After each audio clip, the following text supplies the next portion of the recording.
everyone, I'm Shruti and I'm from Singapore, and today I have a few guests at home and I'm planning to make something different for them. It's raining outside and I am thinking of making them bhajiyas, but aisa waisa bhajiya nahi. I'm making them some prawn bhajiyas. Let's get cooking. So for the prawn bhajiyas, I am here directly mixing the ingredients for you. I have taken a cup of tiger prawns chopped, and I'm going to be taking about quarter cup of spring onions. You can eyeball this. You can take a little more if you like it. I'm also adding a few chopped curry leaves, and I'm adding about a medium-sized onion chopped.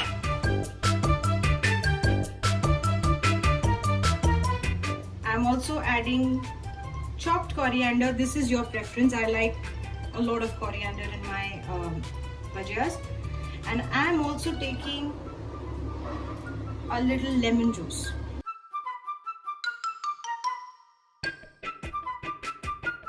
About 2 green chilies, roughly chopped. These 2 teaspoons of ginger garlic paste.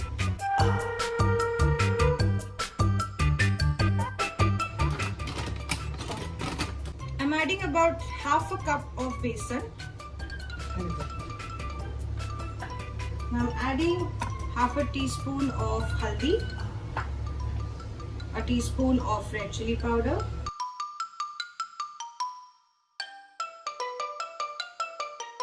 I'm also adding a teaspoon of garam masala. So now I'm going to put my hands in and I'm going to mix this whole thing. Once everything comes together, I'm just going to slowly add water to this. So now is the time to add water. It should just be a sticky bhajiya type of a mixture, the same way you make your kanda bhajis. So at this point of time, if you really feel you are going to add any more spices or you need some more coriander or spring onions, you're very welcome to do that. I think I need a little more water, just a little more. I've barely used it, like a quarter cup of water here.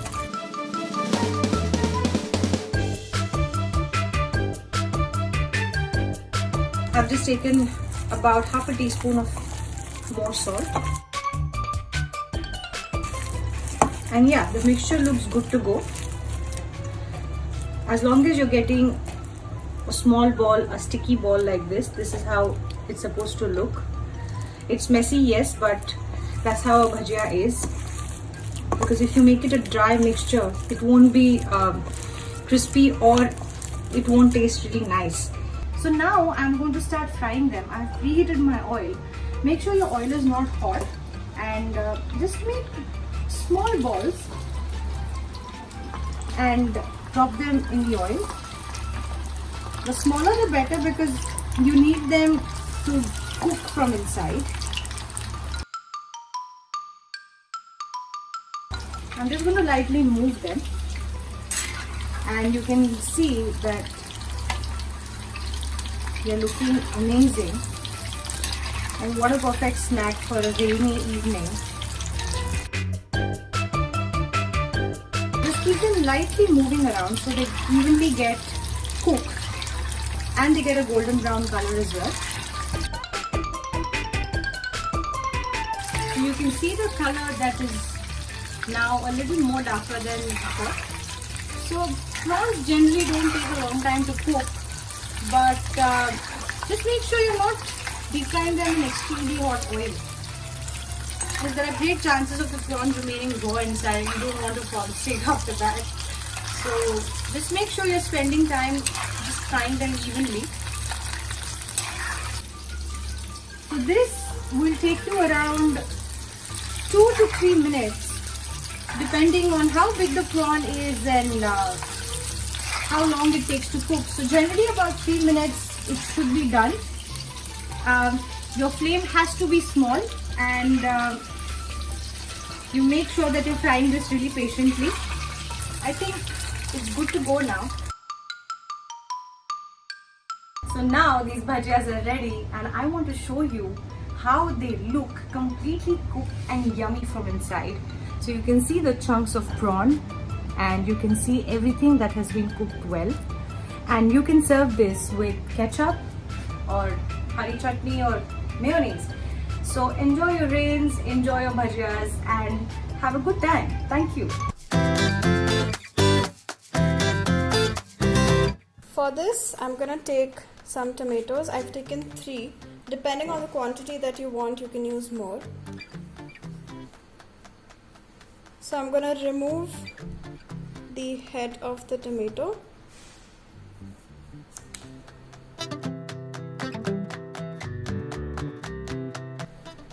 Now I'm gonna cut it into 4 slices.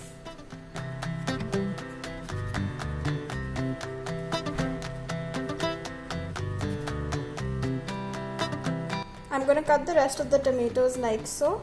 So I've cut the tomatoes into 4 pieces and now I'm gonna pressure cook this for 3 to 4 whistles. But before that, I'm gonna add 1 glass of water. So I kept the pressure cooker for 4 whistles and as you can see the tomato has boiled nicely. So I'm gonna remove it and add it to a blending jar.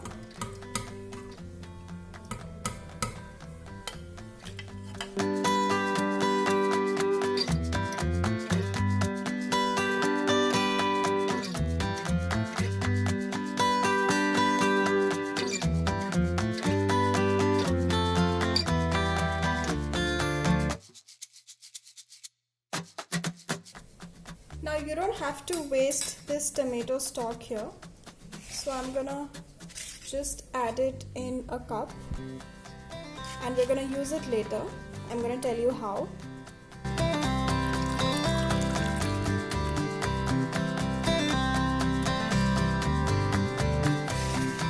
Add a little water to the blending jar and I'm gonna blend this into a fine paste.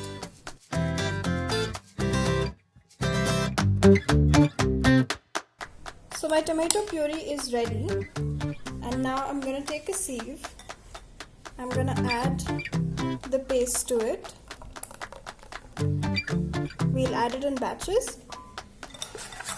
And I'm going to do this and separate the pulp.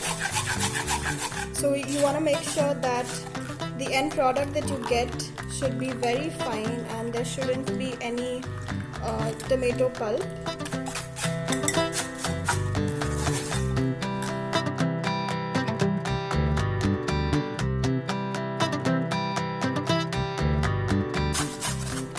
Now this is the pulp that I have, but I believe that I can get more juice out of it.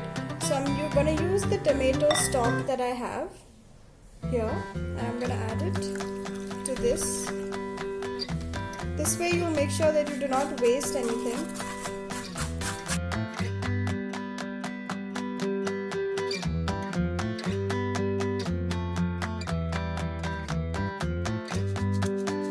So I'm going to discard this and this is the pulp that I'm going to use. As you can see, there are no lumps, there are no extra tomato pieces. So now we'll start making the ketchup. Now for making the tomato ketchup, I'm going to heat a pan. I'll be adding the tomato puree that I made to this.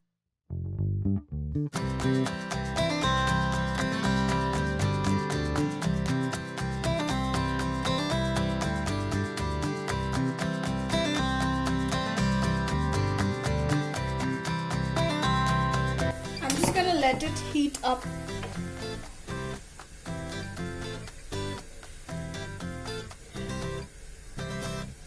So I let it stay on low medium flame for about 3 to 4 minutes. So as you can see, the puree is coming to boil, and at this stage I'm going to add 4 teaspoons of sugar.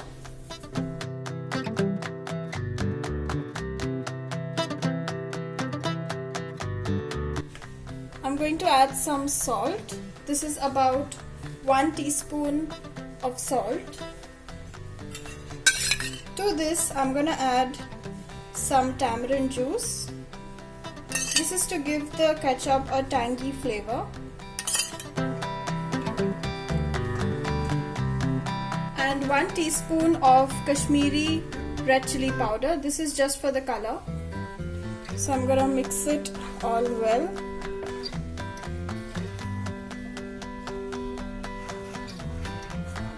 Now I'm gonna let this cook for about 7 to 8 minutes.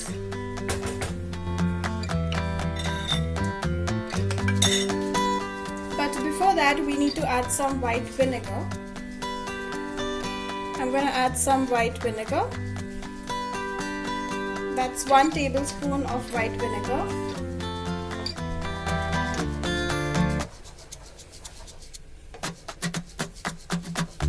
Now I'm gonna let this boil for 7 to 8 minutes on low medium flame.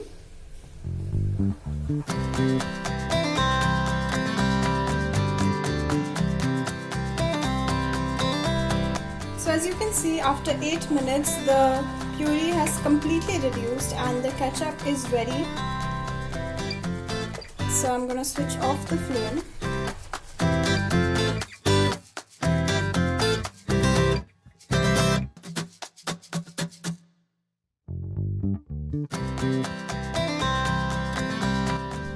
So my tomato ketchup is ready. This is also a very good option than buying from the market, because we haven't used any preservatives in this one. So do try this at home and let me know in the comment section below how you guys liked it.